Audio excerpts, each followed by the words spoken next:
समाधानाची जर खरी गुरुकिल्ली असेल तर भगवंताचं होण्याच्याच गुरुकिल्ली आहे. सगळ्या गोष्टी आपण किती गोष्टी आपण जर सांगितल्या असं वाटतं की माझ्या शक्तीच्या बाहेर असं वाटतं बरं का. ही शक्तीच्या बाहेर नाहीच आहे.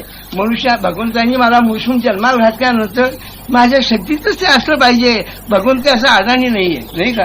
जसा इंजिनियर का चांगला पाया न खर्चा इमारत बांधतो इमारत पडते तसं काही बघून चुकायचं नाही कधी. मला मनुष्य जन्माला घालताना हा भगवंताच्या प्राप्तीपर्यंत खात्री जाईल अशी त्याची खात्री असेल तर जन्माला घालतो. आम्ही चुकतो त्याला तो काय करणार मला सांगा. आम्ही ते चुकावते न चुकवलं आपण सांभाळू. आणि मला खरं असं वाटतं बरं का त्याला फारसं भानगड नको काही नको आहे. हे ऐकणं अत्यंत जरूर आहे. मी ऐकायचं उलट म्हणतो असं नाही बरं का. पण ऐकत असताना आपल्याला जे कळलं आहे ते बरोबर कळलं आहे समजून ते आचरणात आणण्याचा प्रयत्न करणं जरूर आहे. खरं आम्ही आचरणात जर आणलं नाही ना तर खरं कसं होईल. अन्न खाल्लं खरं पण जर पचलं तर नाही तर काय होईल मला सांगा. अन्न हे जीवन आहे. प्राणाला प्राण रक्षणाकरता अन्नाची गरज आहे.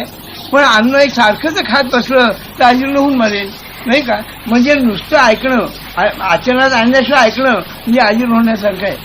अजीर्णानं प्रकृती बिघडते आपण पाहतो. कोणत्याही डॉक्टरला विचारा सगळ्या रोगाचं मूळ जर कोणतं असेल तर अजीर्ण म्हणतो.